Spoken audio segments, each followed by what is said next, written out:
The Korean Empire was the last country ruled by the Lee family, and at the same time, it was a miserable country deprived of sovereignty by Japan.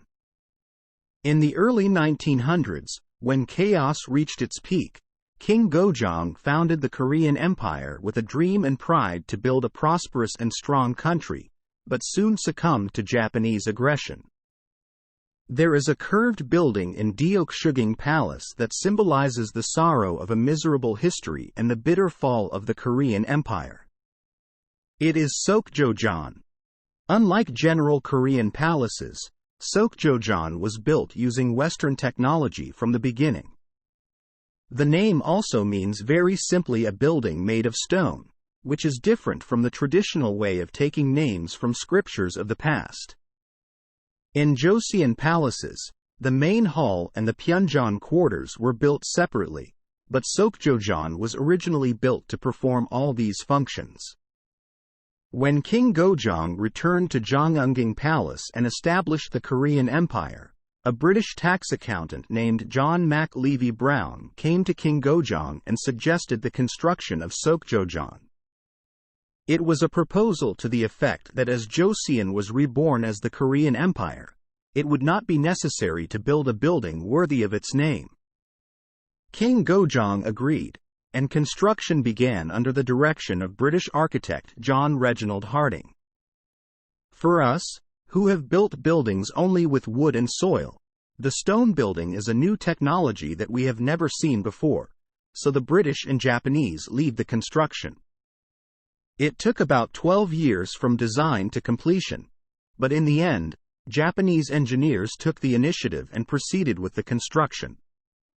Construction began in 1897 when the Korean Empire was founded to show the majesty of the imperial palace, but by the time it was completed in 1909, the Korean Empire had already collapsed, so it became an imperial palace of misfortune.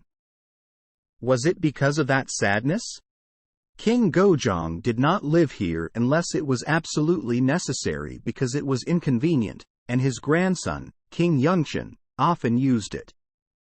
After King Seokjeon's death and Seokjojeon Palace became a park, it was used as an art museum. However, due to resistance from Japanese artists, Joseon's works were displayed elsewhere, and only Japanese art was displayed at Seokjojeon, so it was renamed the Modern Japanese Art Gallery. After liberation, it was reborn as a secret space where various meetings were held. The welcome party for the provisional government was held here, and the Joint Committee of the United States and the United States of America was also held at Seokjojeon Hall.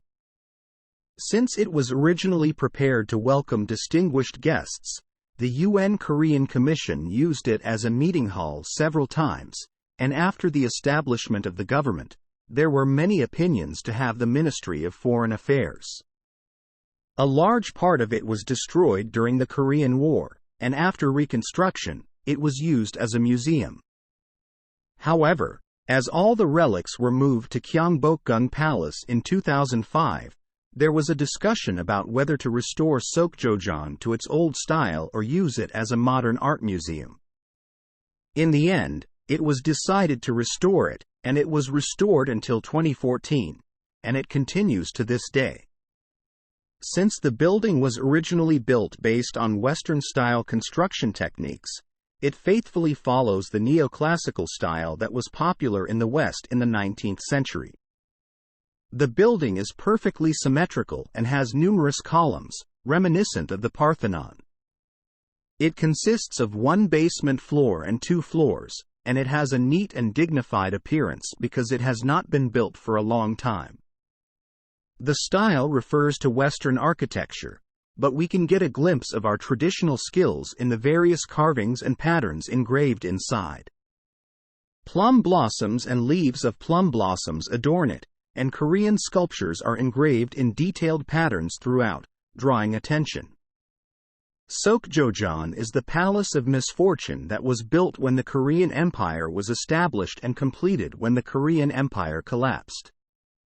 Looking at the history, the building has gone through many ups and downs, but it is well preserved and has been used constantly, so the current appearance itself looks beautiful and dignified.